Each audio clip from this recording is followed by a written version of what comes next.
Hello നമസ്കാരം. മഴത്തോരു മുമ്പേടെ വരാനിരിക്കുന്ന ഒരു സൂപ്പർ എപ്പിസോഡിൻ്റെ സ്റ്റോറി കേട്ടോ പറയാൻ പോകുന്നത്. അപ്പോൾ എല്ലാവരും സ്റ്റോറി മുഴുവനായിട്ട് കേൾക്കുക, സപ്പോർട്ട് ചെയ്യുക. അങ്ങനെ വൈജയെ ഹോസ്പിറ്റലിൽ നിന്ന് 2-3 ദിവസം കഴിഞ്ഞാൽ ഡിസ്ചാർജ് ചെയ്യാമെന്നൊക്കെ ഡോക്ടർ പറയുന്നുണ്ട്. അങ്ങനെ നമ്മുടെ ശിവേട്ടനും രാജീവും ആണെന്നുണ്ടെങ്കിൽ അവർ തിരിച്ച് അവരുടെ ജോലി സ്ഥലത്തേക്ക് പോകാമെന്നൊക്കെ വൈജയോട് പറഞ്ഞിട്ടുണ്ടായിരുന്നു. ആ ഇടയ്ക്ക് പോകുന്നതിന് മുൻപ് അവരൊന്നുകൂടി വൈജയെ കാണാൻ വരുന്നുണ്ട് കേട്ടോ. കൂടെ നമ്മുടെ ഗംഗേട്ടനും മാലതിയേട്ടത്തി കൂടിയിട്ടുണ്ട്. കാരണം മാലതിയേട്ടത്തിക്ക് വൈജയെ കാണണമെന്നൊരാഗ്രഹം പറഞ്ഞത് കാരണം ഗംഗേട്ടൻ പെട്ടെന്ന് തന്നെ ഒന്ന് വന്നതാണ്.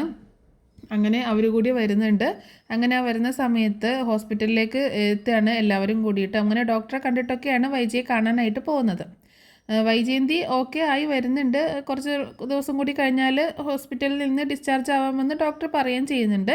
അങ്ങനെ വൈജയെ കാണുന്ന സമയത്ത് ശിവേട്ടൻ ചോദിക്കുന്നുണ്ട്, എങ്ങനെയുണ്ട്, ഇപ്പോൾ ഓക്കെ ആവുന്നുണ്ടോ, ഇനിയിപ്പോൾ 2-3 ദിവസം കഴിഞ്ഞാൽ ഡിസ്ചാർജ് ചെയ്യാമെന്നാണ് ഡോക്ടർ പറയുന്നത് എന്ന് പറയണം. അപ്പോൾ വൈജയന്തി പറയുന്നുണ്ട്, കുഴപ്പമൊന്നുമില്ല ശിവേട്ട, എൻ്റേതായിട്ടൊരു മാറ്റം എനിക്ക് ഫീൽ ചെയ്യുന്നുണ്ട്, പിന്നെ പതിയെ പതിയെ അല്ലേ ശരിയാവത്തുള്ളൂ എന്ന് പറയണം. അങ്ങനെ സംസാരിക്കാൻ തന്നെ ഒന്ന് റെഡിയായാൽ ഞാൻ ഒരുവിധം ഓക്കെ ആയ പോലെയാണെന്ന് പറയാണ് വൈജ. പെട്ടെന്ന് രാജീവൻ ചോദിക്കുന്നുണ്ട്, എന്താണ് നിൻ്റെ അടുത്ത തീരുമാനങ്ങൾ, നിങ്ങൾ ഇന്നലെ പറഞ്ഞതുപോലെ തന്നെയാണോ, നീ എന്താണ് ചെയ്യാൻ പോകുന്നത് എന്നൊക്കെ ചോദിക്കുമ്പോൾ വൈജയന്തി ആണെങ്കിൽ സംശയത്തോട് കൂടിയിട്ട് ചോദിക്കുകയാണ്, അല്ല രാജീവേട്ടൻ എന്താ ഉദ്ദേശിക്കുന്നത്, എന്ത് തീരുമാനത്തെക്കുറിച്ചാണ് എന്ന് എനിക്ക് മനസ്സിലായില്ല എന്ന് പറയണം.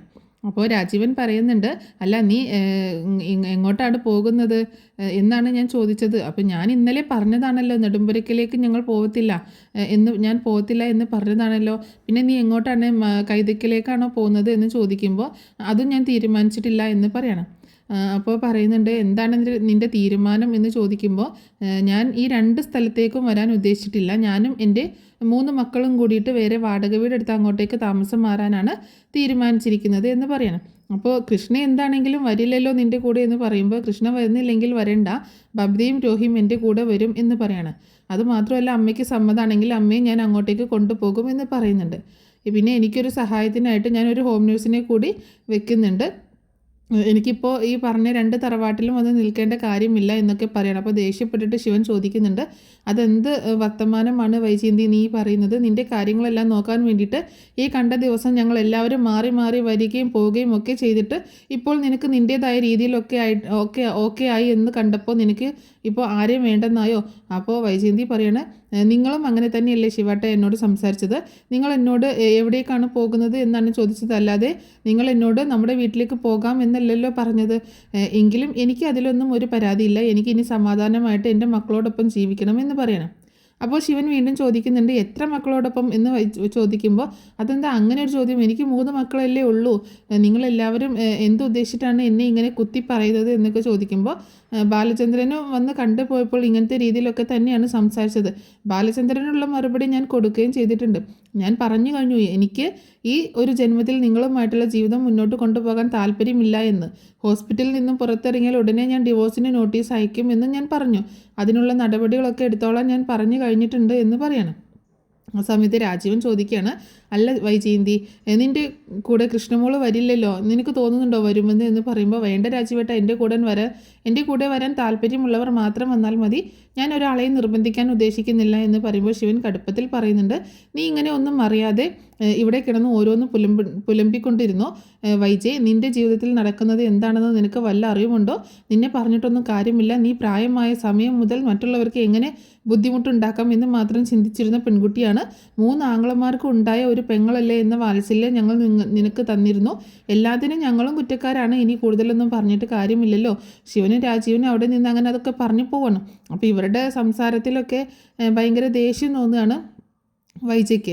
ആ സമയത്ത് വൈജ അവരോട് പറയുന്നുണ്ട്, എൻ്റെ കാര്യം അന്വേഷിച്ചുകൊണ്ട് വരണ്ട, ഞാൻ എങ്ങനെയെങ്കിലും ജീവിച്ചോളാം എന്നൊക്കെ പറയുമ്പോൾ അല്ലെങ്കിൽ തന്നെ ആരിനി വരാനിരിക്കുന്നു, ആരും വരാനില്ല, ഞങ്ങൾ നാളെ തന്നെ തിരിച്ചു പോവുകയാണ്, അതിനു മുൻപൊന്ന് വന്ന് കണ്ടു, അത്ര മാത്രമേ ഉള്ളൂ എന്ന് പറയുന്നുണ്ട്. അങ്ങനെ പോകുന്ന സമയത്ത് അവർ സംസാരിക്കുന്നത് വൈജയുടെ ഇപ്പോഴത്തെ ജീവിതത്തെക്കുറിച്ചാട്ടോ. രാജീവൻ പറയാണ്, ശിവേട്ട നമുക്ക് ഉടനെ തന്നെ ഗംഗേട്ടനെ വിളിച്ചു വരുത്തണം, ബാലചന്ദ്രൻ പറഞ്ഞു കഴിഞ്ഞു അവൾ വേറെ വാടക വീട് എടുത്ത് പോവുകയാണെങ്കിൽ അതോടുകൂടിയിട്ട് അവളുമായിട്ടുള്ള ബന്ധങ്ങളെല്ലാം തീർക്കുമെന്ന്. അവൾക്ക് ചിലവായ 8 ലക്ഷം രൂപ ബസ് സ്റ്റാൻഡർമാരുടെ സാലറിയും എല്ലാം ബാലചന്ദ്രൻ്റെ അക്കൗണ്ടിലേക്ക് അവൾ കൊടുത്തിട്ടുണ്ട്, അവൾ അതിനുള്ള ചെക്കൊക്കെ കൊടുത്തിട്ടുണ്ടല്ലോ. പൈസയല്ല പ്രശ്നം, അവൾ അവളുടെ ലൈഫാണ് കളയുന്നത്. അങ്ങനെ അവർ വീട്ടിലെത്തി ഗംഗേട്ടനെ ഫോൺ വിളിച്ചിട്ടാണ് ഗംഗേട്ടനും മാലതിയേട്ടത്തിയും വരുന്നത്. അപ്പോൾ ഗംഗേട്ടൻ പറയുന്നുണ്ട്, ഞാൻ എന്താണെങ്കിലും അങ്ങോട്ടേക്ക് വരാനിരിക്കുകയായിരുന്നു, മാലതിക്ക് വൈജയെ കാണണമെന്ന് ഒരേ നിർബന്ധം, അപ്പോൾ അത് കാരണം ഞാൻ വരാനിരിക്കുകയായിരുന്നു, മാലതിയെയും കൂട്ടിയിട്ട് എന്താണെങ്കിലും ഞാൻ വരുന്നുണ്ട് എന്ന് പറയണം. അപ്പോൾ അലീനയെക്കുറിച്ചുള്ള സത്യം വൈജയന്തി അറിയാത്തതും ഹരിയുടെ രോഹിത്തിൻ്റെയൊക്കെ പ്രശ്നങ്ങളും ഒക്കെ അവർ ഗംഗേട്ടനോട് വിവരിക്കുന്നുണ്ട്. ഗംഗേട്ടൻ അതൊക്കെ കേൾക്കുമ്പോൾ ആകെ ഞെട്ടിപ്പോവാണ്. എന്താണെങ്കിലും ഞാൻ വരാം. അങ്ങനെ മാലതിയും കൂട്ടിയിട്ട് ഗംഗേട്ടൻ നാട്ടിലേക്ക് വരുന്നുണ്ട് കേട്ടോ. അങ്ങനെ വീട്ടിലേക്ക് എത്തുന്ന സമയത്ത് നേരെ കടപ്പാട്ടൂരിലേക്കാണ് പോകുന്നത് മാലതിയും കൂട്ടിയിട്ട് ഗംഗാധരൻ. അവിടെ ചെല്ലുന്ന സമയത്ത് അലീനയും അതുപോലെ കൃഷ്ണമോളയും ബബിതയും രോഹിയൊക്കെ കാണുന്നുണ്ട്. അപ്പോൾ ബബിതയും രോഹിയും എല്ലാവരും ഇവരെ കണ്ടപ്പോൾ ഭയങ്കര സന്തോഷം അറിയിക്കുന്നുണ്ടെങ്കിലും പക്ഷേ അലീനയോട് ഗംഗാധരനും മാലതിയും ഭയങ്കര സ്നേഹത്തോടെ പെരുമാറുന്നത് കാണുമ്പോൾ അവർക്ക് ഇത്തിരി ദേഷ്യമൊക്കെ തോന്നുന്നുണ്ട്. അപ്പോൾ അങ്ങനെ ഭയങ്കര ദേഷ്യത്തിലാണ്. അങ്ങനെ ഗംഗാധരൻ പറയുന്നുണ്ട്, ഞങ്ങൾ ഹോസ്പിറ്റലിലേക്കൊന്ന് പോവുകയാണ്, നിങ്ങൾ ആരെങ്കിലും ഹോസ്പിറ്റലിലേക്ക് വരുന്നുണ്ടെങ്കിൽ വാ എന്ന് പറയുമ്പോൾ, ഇല്ലെങ്കിൽ ഞങ്ങൾ കോളേജിൽ പോവാമെന്ന് പറയാണ് നമ്മുടെ ബബിതയും അതുപോലെ രോഹിത്തും. അപ്പോൾ കൃഷ്ണയാണെങ്കിൽ സ്കൂളിലേക്കും പോകാൻ റെഡി ആയിട്ട് നിൽക്കുകയായിരുന്നു. അപ്പോൾ അലീനയോട് ചോദിക്കുന്നുണ്ട്, നീ വരുന്നുണ്ടോ എന്ന് ചോദിക്കുമ്പോൾ, ഇല്ല അങ്കിളെ, ഞാൻ അങ്ങോട്ടേക്ക് വന്നാൽ ശരിയാവത്തില്ല, എന്നെ കാണുമ്പോഴേക്ക് മാഡത്തിന് ദേഷ്യം വരും, അതുകൊണ്ട് ഞാൻ വരുന്നില്ല എന്ന് പറയാണ്. എന്നാൽ ശരി, ഞങ്ങൾ പോയിട്ട് വരാം എന്ന് പറയുമ്പോൾ, അതേ ബ്രേക്ക്ഫാസ്റ്റ് കഴിച്ചിട്ട് പോയാൽ മതി എന്ന് പറഞ്ഞിട്ട് അലീന അവർക്ക് ബ്രേക്ക്ഫാസ്റ്റൊക്കെ എടുത്ത് കൊടുക്കുന്നുണ്ട്. അങ്ങനെ ഒരു ബ്രേക്ക്ഫാസ്റ്റൊക്കെ കഴിച്ചതിന് ശേഷം ഇങ്ങനെ ബാലചന്ദ്രന് ആ സമയത്ത് ഇറങ്ങി വരുന്നുണ്ട് ഭക്ഷണം കഴിക്കാനായിട്ട്. അങ്ങനെ ബാലചന്ദ്രനോട് സംസാരിക്കുന്നുണ്ട്. ബാലചന്ദ്രനോട് ഒരു മയത്തിലൊക്കെ സംസാരിച്ച് നോക്കുകയാണ്. അപ്പോൾ എന്താണെങ്കിലും ഒന്ന് അഡ്ജസ്റ്റ് ചെയ്ത് പോവാം എന്നൊക്കെയുള്ള രീതിയിലാണ് സംസാരിക്കുന്നത്. അപ്പോൾ ബാലചന്ദ്രൻ, നീ ഒരു ഒത്തുതീർപ്പിന് തയ്യാറാവണം, അവൾ ഹോസ്പിറ്റലിൽ നിന്ന് ഇങ്ങോട്ട് വരാനുള്ള വഴി നീ ഒരുക്കണം എന്നൊക്കെ പറയുമ്പോൾ, എന്നെ നിങ്ങളെല്ലാവരും ചെളിക്കുണ്ടിൽ ഇട്ടിട്ടും ഞാൻ തന്നെ വീണ്ടും തരം താണം എന്നാണ് പറയുന്നത്, വഞ്ചിച്ചതിന് ചെറിയ രീതിയിലെങ്കിലും എനിക്ക് പ്രതികാരം കാണിക്കണ്ടേ എന്നൊക്കെ ചോദിക്കുകയാണ്. അപ്പോൾ ഗംഗേട്ടനും ഭാര്യയും ഒന്നും മറുപടി ഒന്നും പറയാനില്ല കേട്ടോ അവർക്ക്. മാലതിയേട്ടത്തിക്കും ഗംഗേട്ടനും ഒന്നും പ്രത്യേകിച്ച് മറുപടി പറയാനില്ല. കാരണം ബാലചന്ദ്രൻ്റെ ഭാഗത്ത് തന്നെയാണ് ന്യായം. പക്ഷേ എങ്ങനെയെങ്കിലും വൈജയെ തിരിച്ച് വീട്ടിലേക്ക് തന്നെ കൊണ്ടുവരണം, അതിനുള്ള ഒരു ശ്രമമാണ് ഇവർ നടത്തിക്കൊണ്ടിരിക്കുന്നത്. അപ്പോൾ തൽക്കാലം അലീനയെ ഒന്ന് മാറ്റി നിർത്തണം എന്നാണ്. പക്ഷെ അത് പറയാനും വയ്യ, പറഞ്ഞു കഴിഞ്ഞാൽ വലിയൊരു ഭൂകമ്പം ഉണ്ടാവുകയും ചെയ്യും. അപ്പോൾ ഇവരുടെ മനസ്സിൽ എന്താണെന്ന് വെച്ചാൽ തൽക്കാലത്തേക്ക് അലീനയെ ഇവർ നീലഗിരിയിലേക്ക് കൊണ്ടുപോകാം എന്നൊരു ചിന്തയോട് കൂടിയിട്ടാണ് വന്നേക്കുന്നത്. അപ്പോൾ വൈജ അറിയാൻ വേണ്ട നീലഗിരിയിലേക്കാണ് പോയതെന്ന്. അപ്പോൾ ആ രീതിയിലൊക്കെ സംസാരിക്കാമെന്ന് ഓർത്താണ്. പക്ഷേ ബാലചന്ദ്രൻ്റെ ഈ എടുത്തുചാട്ടമൊക്കെ കാണുമ്പം ഒന്നും പറയാൻ തോന്നുന്നില്ല. അങ്ങനെ ബാലചന്ദ്രൻ, ഞാൻ ഇങ്ങോട്ടേക്ക് വന്നാൽ ഞാൻ എൻ്റെ ഭാര്യയായിട്ട് തന്നെ ഇവിടെ അവൾ ജീവിക്കും, പക്ഷേ എൻ്റെ സ്വഭാവത്തിന് മാറ്റമൊന്നും വരത്തില്ല എന്നുള്ള സ്റ്റാൻഡിൽ നിൽക്കുകയാണ്. ഗംഗേട്ടാ, ഞാൻ പോവുകയാണ്, നിങ്ങൾ നേരെ ഹോസ്പിറ്റലിലേക്കല്ലേ, ഞാൻ ഏതായാലും കുറച്ച് കഴിഞ്ഞേ ഹോസ്പിറ്റലിലേക്ക് വരുന്നുള്ളൂ എന്ന് പറഞ്ഞിട്ട് ബാലചന്ദ്രൻ പിന്നെ അവിടെ നിൽക്കുന്നില്ല, പോവുകയാണ്. ആ സമയത്ത് മാലതിയാണ് അലീനയോട് പറയുന്നത്, എന്നാൽ ഞങ്ങൾ ഇറങ്ങുകയാണ് മോളെ, ഞങ്ങൾ വന്നതൊരു കാര്യം പറയാനായിരുന്നു, തൽക്കാലത്തേക്കെങ്കിലും നിന്നെ ഒന്ന് ഇവിടെ നിന്ന് മാറ്റി നിർത്താൻ വേണ്ടിയിട്ട് പറയാനായിരുന്നു. പക്ഷേ ബാലചന്ദ്രൻ അത് കേൾക്കാൻ പോലും കൂട്ടാക്കുന്നില്ല. പിന്നെ ഈ ഒരു അവസ്ഥയിൽ പറഞ്ഞു കഴിഞ്ഞാൽ അയാൾ എങ്ങനെ പ്രതികരിക്കുമെന്നും അറിയത്തില്ല. അതുകൊണ്ട് മോളൊന്ന് സംസാരിക്കുക, ബാലചന്ദ്രനോട് മോളൊന്ന് സംസാരിക്കുക, എന്നാൽ ചിലപ്പോൾ ശരിയായെങ്കിലോ. എനിക്ക് ആഗ്രഹമുണ്ട് ആൻറ്റി, എനിക്ക് എങ്ങനെയെങ്കിലും ഈ കുടുംബം നിലനിന്ന് പോകണം, ഇത് തകരരുത് എന്ന് മാത്രമാണ് എൻ്റെയും ആഗ്രഹം. പക്ഷേ ഞാൻ എത്ര പറഞ്ഞിട്ടും അച്ഛന് കേൾക്കുന്നില്ല എന്ന് പറയാണ്. എന്നെ എവിടെയും കൊണ്ടുപോയി കളയാൻ ഉദ്ദേശിക്കുന്നില്ല.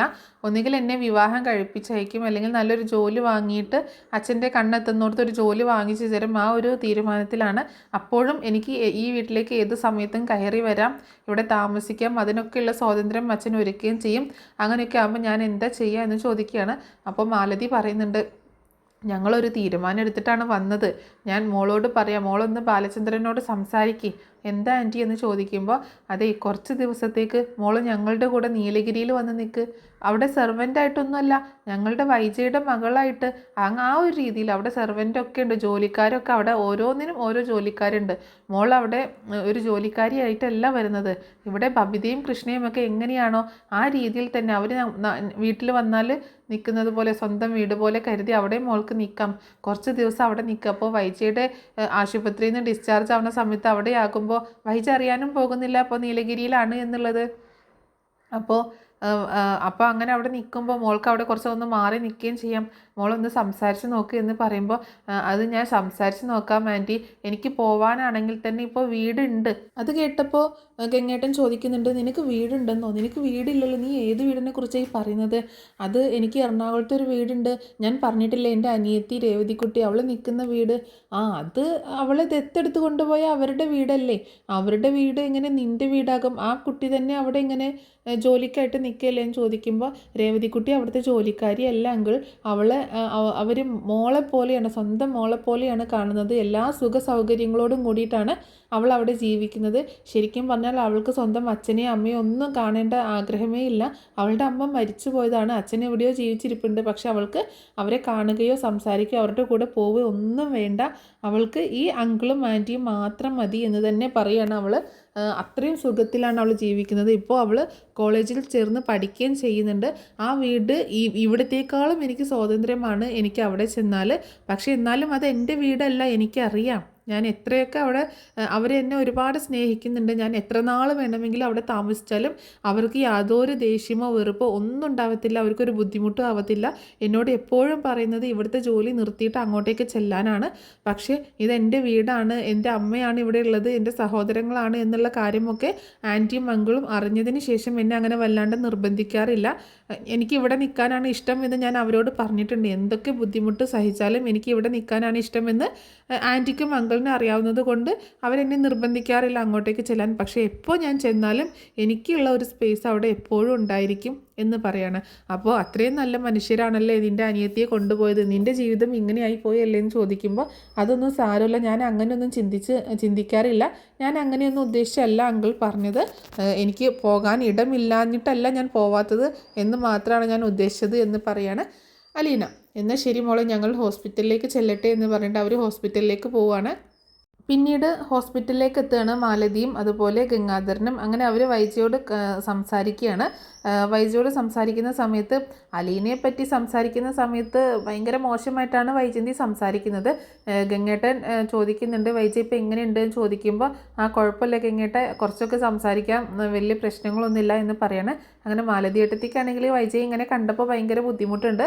വൈജയോട് ചോദിക്കുന്നുണ്ട് ഇപ്പോൾ വേദന എങ്ങനെയുണ്ട്, കുറവുണ്ടോ കുറയുന്നുണ്ടോ എന്നൊക്കെ ചോദിക്കുമ്പോൾ കുറവുണ്ട് മാലതി ഏട്ടത്തി, എനിക്ക് വലിയ പ്രശ്നങ്ങളൊന്നുമില്ല, ഓക്കെ ആയി വരാൻ എന്തായാലും കുറച്ച് എടുക്കും എന്ന് പറയണം, സമയം എടുക്കും എന്ന് പറയണം. ഇനിയിപ്പോൾ എന്നാൽ ഡിസ്ചാർജ് പറഞ്ഞേക്കുന്നതെന്ന് ചോദിക്കുമ്പോൾ 3-4 ദിവസത്തിനുള്ളിൽ ഡിസ്ചാർജായി വീട്ടിലേക്ക് പോകാം, പക്ഷേ ഇതേപോലെ തന്നെ ബെഡ് റെസ്റ്റ് എടുക്കണം, അനങ്ങാൻ പാടില്ല, ഇതേ കിടപ്പ് തന്നെ വേണം എന്ന് പറയണം. അപ്പോൾ ഇനിയിപ്പോൾ വീട്ടിലേക്ക് പോയി കഴിഞ്ഞാലും ഭയങ്കര പണിയാണല്ലോ എന്നൊക്കെ ഗംഗേട്ടൻ ഒന്നും അറിയാത്തതുപോലെ സംസാരിക്കുകയാണ്. അപ്പോൾ വൈജ പറയുന്നുണ്ട് വീട്ടിലേക്ക് പോയി കഴിഞ്ഞാൽ പിന്നെ എനിക്കൊന്നും ചെയ്യാൻ പറ്റത്തില്ലല്ലോ, ഞാൻ ഒരു ഹോം നേഴ്സിനെ വെക്കാനാണ് തീരുമാനിച്ചിരിക്കുന്നത് എന്ന് പറയാണ്. അപ്പോൾ മാലതി ചോദിക്കുന്നുണ്ട് അതിനെന്തിനാ ഹോം നേഴ്സ്, വീട്ടിൽ അലീനയുണ്ടല്ലോ, അലീന എല്ലാ കാര്യങ്ങളും നോക്കുമല്ലോ, അവൾക്ക് ഹോം നേഴ്സിൻ്റെ ജോലിയൊക്കെ അറിയാലോ, GDA പഠിച്ച കുട്ടിയല്ലേ, അപ്പോൾ പിന്നെ വേറെ ഹോം നേഴ്സിനെ എന്തിനാണ് വെക്കുന്നത് എന്ന് ചോദിക്കുമ്പോൾ അലീനയാന്ന് കേട്ടതും വൈജിക്ക് ദേഷ്യം വരികയാണ്, ഭയങ്കര ദേഷ്യം വരുന്നുണ്ട്. അപ്പോൾ അവളാണ് എന്നെ നോക്കാൻ പോകുന്നത്, എന്നെ അവളൊന്നും നോക്കേണ്ട ആവശ്യമില്ല, അവൾ എന്നെ പരിചരിക്കുന്നത് എനിക്ക് ഇഷ്ടമല്ല, ഏതോ ഒരു വേശ്യയ്ക്ക് ജനിച്ച ഒരു പെണ്ണ് ആണവൾ, ആ ഒരു പഴച്ച സന്തതി എന്നെ നോക്കേണ്ട കാര്യമൊന്നുമില്ല എന്നൊക്കെ പറഞ്ഞ് അധിക്ഷേപിച്ച് അങ്ങനെ സംസാരിക്കുകയാണ് കേട്ടോ. അതൊക്കെ കേൾക്കുമ്പോൾ ഗംഗാധരനും മാലതിക്കും ഭയങ്കര സങ്കടവും ദേഷ്യമൊക്കെ വരുന്നുണ്ട്. നീ എന്തൊക്കെയാണ് വൈജയ് പറയുന്നത്, ഒരു പെൺകുട്ടിയെക്കുറിച്ചാണോ നീ ഇങ്ങനെയൊക്കെ സംസാരിക്കുന്നത്, അവൾ എന്ത് തെറ്റാണ് നിന്നോട് ചെയ്തത് എന്ന് ചോദിക്കുമ്പോൾ എന്ത് തെറ്റാ ചെയ്തതെന്നോ, അവളും അവളുടെ ഒരു അച്ഛനും എന്ത് തെറ്റാ ചെയ്ത്, ഇനി എന്നെക്കൊണ്ട് കൂടുതലൊന്നും പറയിപ്പിക്കേണ്ട എന്ന് പറയുമ്പോൾ അതേ തെറ്റ് ചെയ്തവളല്ലേ നീയും, പിന്നെ വീണ്ടും നീ എന്തിനാണ് ഇങ്ങനെയൊക്കെ സംസാരിക്കുന്നത് ചോദിക്കുമ്പോൾ ശരിയാണ്, എൻ്റെ ഭാഗത്തും തെറ്റ് സംഭവിച്ചിട്ടുണ്ട്, അപ്പോൾ ഇവിടെ ടാലി ആയല്ലോ, ഇനിയിപ്പോൾ ഞാൻ എൻ്റെ ഭാഗത്ത് സംഭവിച്ച തെറ്റിൽ നിന്ന് ഒരു കുഞ്ഞിനെ എടുത്തുകൊണ്ട് വന്ന് ഇങ്ങോട്ടേക്ക് വന്നില്ലല്ലോ, അങ്ങനെയൊന്നും ഞാൻ ചെയ്തില്ലല്ലോ, അതുകൊണ്ട് എനിക്ക് ആ ഒരു കാര്യം മാത്രം അംഗീകരിക്കാൻ പറ്റത്തില്ല എന്ന് പറയണം.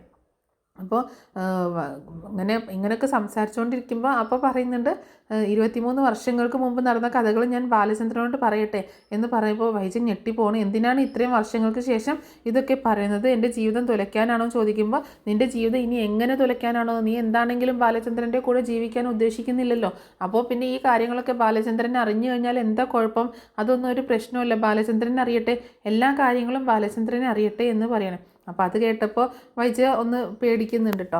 അപ്പോൾ വൈജ എന്താ ഗംഗേട്ടൻ പറയുന്നത്, ഏട്ടത്തി എന്തൊക്കെയാണ് ഈ ഗംഗേട്ടൻ പറഞ്ഞുകൊണ്ടിരിക്കുന്നത്, നിങ്ങളൊക്കെ എൻ്റെ ആൾക്കാർ തന്നെയാണോ, എൻ്റെ കൂടെ നിൽക്കേണ്ടവരല്ലേ നിങ്ങളൊക്കെ, എന്നിട്ട് എന്നോട് ഇങ്ങനെയൊക്കെ പെരുമാറുന്നത് എന്ന് ചോദിക്കണം.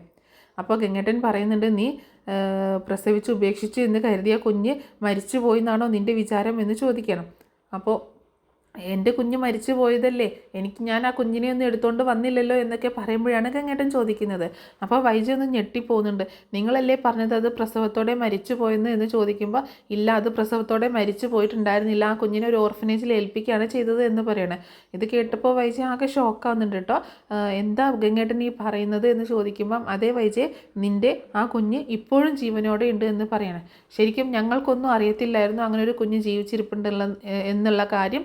പക്ഷേ ഈ അടുത്താണ് ഞാൻ പോലും അറിഞ്ഞത്. ഞങ്ങളോടൊക്കെ അച്ഛനും അമ്മാവനും പറഞ്ഞിരുന്നത് ആ ഓർഫനേജിലാക്കിയ കുഞ്ഞ് 2 വർഷത്തിന് ശേഷം മരിച്ചു പോയി എന്നാണ്. അപ്പോൾ എൻ്റെ കുഞ്ഞിനെ ഓർഫനേജിൽ കൊണ്ടാക്കിയേക്കായിരുന്നോ, നിങ്ങളെല്ലാവരും എന്നോട് ഈ ഒരു ചതിയാണല്ലേ ചെയ്തത് എന്നൊക്കെ പറഞ്ഞ് ഇങ്ങനെ ഭയങ്കര ദേഷ്യത്തിലും സങ്കടത്തിലും പറയണം. അപ്പോൾ പറയുന്നുണ്ട്, ബാലചന്ദ്രൻ എല്ലാ കാര്യങ്ങളും അറിയാം, ബാലചന്ദ്രനാണ് നിൻ്റെ മകൾ ജീവിച്ചിരിപ്പുണ്ട് എന്നുള്ള കാര്യം കണ്ടെത്തിയത്, ബാലചന്ദ്രനാണ് എന്നോട് വന്ന് പറഞ്ഞത്. അതുകൊണ്ട് ഇനി നീ ബാലചന്ദ്രനെ എല്ലാ കാര്യങ്ങളും ഒളിക്കാം എന്നുള്ള തീരുമാനം മാറ്റുന്നതായിരിക്കും നല്ലത്. അങ്ങനെ ഒരു ബുദ്ധിമോശം നീ കാണിക്കേണ്ട. കാരണം എല്ലാ കാര്യങ്ങളും ബാലചന്ദ്രൻ അറിഞ്ഞു, അലീനെ അറിഞ്ഞു, അതുപോലെ കൃഷ്ണമോൾക്കറിയാം, മനുവിനറിയാം, ഇപ്പോൾ ഞങ്ങൾക്കറിയാം, ശിവനറിയാം, രാജീവിനറിയാം, എല്ലാവർക്കും അറിയാം എന്ന് പറയാണ്. അപ്പോൾ വൈജയാകെ ഞെട്ടിപ്പോണ്. നീ മാത്രം ഒന്നും അറിയില്ല, നിനക്ക് മാത്രം ഒന്നും അറിയില്ല എന്ന് പറയാണ്. വൈജയന്തി ആണെങ്കിൽ പൊട്ടിക്കരയാട്ടം. അപ്പോൾ വൈജ ചോദിക്കുന്നുണ്ട്, എൻ്റെ മോൾ എവിടെയാണ്, എൻ്റെ മോൾ എവിടെയാണ്, ആരാണ് എൻ്റെ മോള് എന്നൊക്കെ ചോദിക്കുമ്പോൾ, നിൻ്റെ മോള് നിൻ്റെ കൺമുന്നിൽ തന്നെയുണ്ട്, നീ അത് കണ്ടില്ല എന്ന് മാത്രമാണ് പറയാട്ടോ. അപ്പോൾ വൈജി ചോദിക്കുന്നുണ്ട്, എൻ്റെ മോൾ എൻ്റെ കൺമുന്നിലുണ്ടെന്നോ, എവിടെ എന്നൊക്കെ ചോദിക്കുമ്പോൾ, അലീന ബാലചന്ദ്രൻ്റെ അല്ല നിൻ്റെ മകളാണ് എന്നുള്ള കാര്യം പറയാണ്. അതോടെ കേട്ടപ്പോൾ വൈജി ആകെ തകർന്നു പോവുകയാണ്. എൻ്റെ ജീവിതം നിങ്ങളെല്ലാവരും കൂടി തകർത്തതാണ്, ഞാൻ അന്ന് പറഞ്ഞതില്ല ഞാൻ ആ കുഞ്ഞുമായി ജീവിച്ചോളാം എന്ന്. എന്തിനായിരുന്നു ഗംഗേട്ട എന്നോട് ചതി കാണിച്ചത്? ആ കുട്ടിയുടെ ശാപമാണ് ഞാൻ ഇന്ന് അനുഭവിക്കുന്നത്. നിങ്ങളുടെ സ്റ്റാറ്റസിന് വേണ്ടിയിട്ട് എന്നെ ബലിയാടാക്കിയതല്ലേ എന്നൊക്കെ പറയുമ്പോൾ ഗംഗാധരൻ പറയാണ്, നീ ഓരോ തവണയും അവളെ പിഴച്ചവൾ എന്ന് പറഞ്ഞ് അധിക്ഷേപിക്കുമ്പോൾ നീ നിന്നിലേക്ക് തന്നെയായിരുന്നു വിരൽ ചൂണ്ടിയിരുന്നത്. ബാലചന്ദ്രൻ എല്ലാം അറിഞ്ഞിട്ടും നിന്നോട് ക്ഷമിക്കാൻ തയ്യാറായി നിൽക്കുകയാണ്. വൈജയന്തി ആകെ സങ്കടപ്പെട്ട് ഇങ്ങനെ പൊട്ടിക്കരയാണ്. എല്ലാ ആത്മാഭിമാനവും നഷ്ടപ്പെട്ട ഒരു സ്ത്രീയായി ഇനി ഞാൻ എന്തിനാണ് ജീവിക്കുന്നത്? ഞാൻ ഒരു മഹാപാപിയാണ്. സ്വന്തം ചോര എൻ്റെ അടുത്തുണ്ടായിട്ട് ഞാൻ അറിഞ്ഞില്ലല്ലോ ദൈവമേ. അവൾ അലറി കരയുന്നതോടെ അങ്ങനെ ഭയങ്കര ഒച്ചിട്ടിങ്ങനെ കരഞ്ഞുകൊണ്ടിരിക്കുകയാണ്. അപ്പോൾ ഇവർക്കാണെങ്കിൽ വൈജ ഈ കാര്യങ്ങളൊക്കെ അറിഞ്ഞപ്പോൾ ഉള്ള സങ്കടം ഒക്കെ കാണുമ്പോൾ ഭയങ്കര ഇതാവുന്നുണ്ട് കേട്ടോ, വിഷമമൊക്കെ തോന്നുന്നുണ്ട്.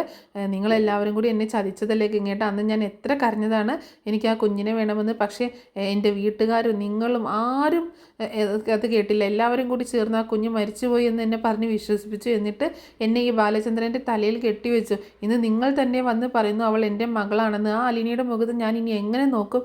എൻ്റെ ജീവിതം തന്നെ നിങ്ങൾ ഇല്ലാതാക്കി കളഞ്ഞില്ലേ എന്നൊക്കെ പറയാണ്. ആ സമയത്ത് ഗംഗേട്ടൻ പറയുന്നുണ്ട്, നീ അവളെ പെറ്റവൾ എന്നൊക്കെ വിളിക്കുമ്പോഴൊക്കെ ബാലചന്ദ്രനും അലീനയും ഒരുപാട് വിഷമിച്ചിട്ടുണ്ട്. കാരണം നീ ആലോചിച്ചിട്ടുണ്ടോ, സ്വന്തം അമ്മ തന്നെയാണ് തൻ്റെ മകളെ വേശ്യാപുത്രി എന്നൊക്കെ പറഞ്ഞ് വിളിക്കുന്നത്. അതൊക്കെ കേൾക്കേണ്ടി വന്ന ഒരു മകളുടെ ഒരു അവസ്ഥ നീ ഒന്ന് ആലോചിച്ച് നോക്ക്. അലീന അതൊക്കെ സഹിച്ചില്ലേ? അലീന എന്തോരം വിഷമിച്ചിട്ടുണ്ടാവും എന്നൊക്കെ പറയണം. അത് മാത്രമാണോ, ബാലചന്ദ്രൻ നിന്നെ എത്രത്തോളം സ്നേഹിച്ചതാണ്. അയാൾ നിന്നെ എത്രയധികം ആത്മാർത്ഥതയോടെയാണ് സ്നേഹിച്ചത്. എന്നിട്ട് അയാൾക്ക് നീ കൊടുത്തതോ? നിൻ്റെ ഭാഗത്ത് ഒരു തെറ്റ് വന്നു. ആ തെറ്റ് വന്നിട്ട് ആ ബാലചന്ദ്രൻ അത് അറിയുന്നില്ല, ശരിയാണ്, സമ്മതിച്ചു. പക്ഷേ അങ്ങനെയുള്ള ഒരു സാഹചര്യത്തിൽ നീ അയാളോട് കാണിക്കേണ്ടത് ഇതുപോലൊരു പ്രവൃത്തിയാണോ? നീ ഇങ്ങനെയാണോ അയാളോട് പെരുമാറേണ്ടിയിരുന്നത്? നിൻ്റെ ഭാഗത്തൊരു തെറ്റ് വന്നെങ്കിൽ അയാളുടെ കാൽ കഴുകിയ വെള്ളം നീ കുടിക്കണം, അയാളുടെ പാദസേവ ചെയ്യണം. അത്രയും ഒരു മനസ്സ് കാണിക്കേണ്ടവളല്ലേ നീ? അയാളോട് അത്രയും സ്നേഹത്തോടെ പെരുമാറി, സ്നേഹത്തോടെ നിന്ന് അയാളെ സ്നേഹിച്ച് അയാളുടെ ഇഷ്ടങ്ങളും ഒക്കെ മനസ്സിലാക്കി അയാളോട് സ്നേഹത്തോടെ ജീവിക്കല്ലേ വേണ്ടത്. നേരെ മറിച്ച് നീ എന്താണ് ചെയ്തത്? ഒരു കുടുംബം തകർക്കുന്ന രീതിയിലുള്ള പണികളല്ലേ നീ ചെയ്തുകൊണ്ടിരുന്നത്. ശരിക്കും ബാലചന്ദ്രനെ നീ ഇത്രയും വർഷത്തിനടുക്ക് ഒരു തവണയെങ്കിലും നീ സ്നേഹിച്ചിട്ടുണ്ടോ? നിനക്ക് 3 മക്കളുണ്ടായി. ആ മക്കളുടെ അച്ഛനാണെങ്കിലും ഓർത്ത് നീ സ്നേഹിച്ചിട്ടുണ്ടോ? ഇല്ല. നിനക്ക് നിൻ്റെ വാശിയും നിൻ്റെ പത്രാസും നിൻ്റെ ഗമയും ഒക്കെയായിരുന്നു വലുത് എന്നൊക്കെ ഇങ്ങനെ പറയണം. അപ്പോൾ ഇതൊക്കെ ഇങ്ങനെ കേട്ടിട്ട് ഭയങ്കരമായിട്ട് പൊട്ടിക്കരയാണ് വൈജ. എൻ്റെ ഭാഗത്ത് ഒരുപാട് തെറ്റുപറ്റി ഈശ്വര, ഞാൻ ഒന്നും അറിഞ്ഞില്ലല്ലോ എന്നൊക്കെ പറയുമ്പോൾ, നീ അറിയാത്തത് ഇതല്ല, നിനക്ക് എങ്ങനെ ജീവിക്കണമെന്ന് പോലും അറിയില്ലായിരുന്നു. നിനക്ക് ജോലിക്ക് പോകണം, പുറത്ത് പോകണം, പൈസ ഉണ്ടാക്കണം, ബാങ്ക് ബാലൻസ് കൂട്ടണം, വീട് ഭരിക്കണം, ആ ചിന്ത മാത്രമേ നിനക്കുണ്ടായിരുന്നുള്ളൂ എന്നൊക്കെ പറയണം. അങ്ങനെ പൊട്ടിക്കരയുമ്പോൾ മാലതിയേട്ടത്തി ഇങ്ങനെ സമാധാനിപ്പിക്കുന്നുണ്ട്. വൈജയ്, നീ ഇപ്പോൾ കരഞ്ഞിട്ട് കാര്യമില്ല. അലീന എല്ലാം അറിഞ്ഞിട്ടും നിന്നോട് സ്നേഹത്തോടെയാണ് പെരുമാറുന്നത്. അവൾക്ക് നിന്നെ അമ്മയായി അംഗീകരിക്കാൻ മടിയില്ല. നീയാണ് നിൻ്റെ ഉള്ളിലെ ഈ വാശിയും വൈരാഗ്യവും മാറ്റേണ്ടത്. ആ കുട്ടി നിന്നോട് നീ ചെയ്ത ഒരു പ്രവൃത്തിയും അവൾ മനസ്സിൽ വെച്ചിട്ടില്ല. കാരണം അവൾക്കറിയാം അവളുടെ അമ്മയാണ് ഈ പറയുന്നതെന്നും പ്രവർത്തിക്കുന്നതെന്നും. മനസ്സിൽ ഒരുപാട് വിഷമം അവൾക്ക് ഉണ്ടാക്കിയിട്ടുണ്ട്, നെഞ്ച് പൊട്ടി അവൾ കരഞ്ഞിട്ടുണ്ട്. പക്ഷേ നിന്നോടൊരു വെറുപ്പോ വൈരാഗ്യമോ ഒന്നുമില്ല. എന്നെങ്കിലും നീ അവളെ മോളെ എന്ന് വിളിക്കുന്നതും കാത്തിരിക്കുകയാണ് അവൾ എന്ന് പറയണം. എന്നിട്ട് പറയുന്നുണ്ട്, എനിക്ക് ആരോടും ക്ഷമിക്കാൻ കഴിയില്ല ഏട്ടത്തി. എന്നെ ഇത്രയും കാലം ഇരുട്ടിൽ നിർത്തി എൻ്റെ സഹോദരങ്ങളോടും അച്ഛനോടും എനിക്ക് ക്ഷമിക്കാൻ കഴിയില്ല. എൻ്റെ ജീവിതത്തിലെ ഏറ്റവും വലിയ സത്യം എന്നിൽ നിന്ന് ഒളിപ്പിച്ചു വെച്ചു. ഇപ്പോൾ എൻ്റെ മക്കളുടെ മുന്നിൽ പോലും ഞാൻ ഒന്നുമല്ലാതായി. കൃഷ്ണമോൾ പോലും ഇതറിഞ്ഞു എന്ന് പറയുമ്പോൾ എനിക്ക് മരിക്കാനാണ് തോന്നുന്നത് എന്ന് പറയുമ്പോൾ, മരിക്കുകയല്ല നീ ചെയ്യേണ്ടത്. നീ ചെയ്ത തെറ്റുകൾക്ക് അലീനയോടും ബാലചന്ദ്രനോടും മാപ്പ് ചോദിക്കുകയാണ് വേണ്ടത്. നീ ഹോസ്പിറ്റലിൽ നിന്ന് ഇറങ്ങി നേരെ നെടുമ്പരക്കിലേക്ക് വരണം. അവിടെ നിൻ്റെ മകളുണ്ട്. അവളെ ചേർത്ത് പിടിച്ച് നെഞ്ചോട് ചേർത്ത് പിടിക്കാൻ നിനക്ക് കഴിയണം. അതുമാത്രമാണ് നിനക്കിനി ചെയ്യാനുള്ള പ്രായശ്ചിത്തം എന്ന് പറയണം. വൈജയന്തി ആണെങ്കിൽ ആകെ തളർന്നു പോകണം. ഞാൻ മഹാപാപിയാണ്. സ്വന്തം മകളെ തിരിച്ചറിയാതെ അവളെ ഒരുപാട് ദ്രോഹിച്ചു. ദൈവം എനിക്ക് തന്ന ശിക്ഷയാണ് ഈ കിടപ്പ്. ഗംഗേട്ട, എനിക്ക് അലീനയെ കാണണം. അവളുടെ മുന്നിൽ നിൽക്കാൻ എനിക്ക് ധൈര്യമില്ല. അപ്പോൾ ഗംഗേട്ടൻ പറയണം, അവൾ വരും, അവളെ ഞങ്ങൾ ഇങ്ങോട്ട് കൊണ്ടുവരും, നീ സമാധാനമായിട്ട് ഉറങ്ങാൻ നോക്ക്, എല്ലാം ശരിയാകും എന്ന് പറയാണ് ഗംഗേട്ടൻ വൈജയോട്.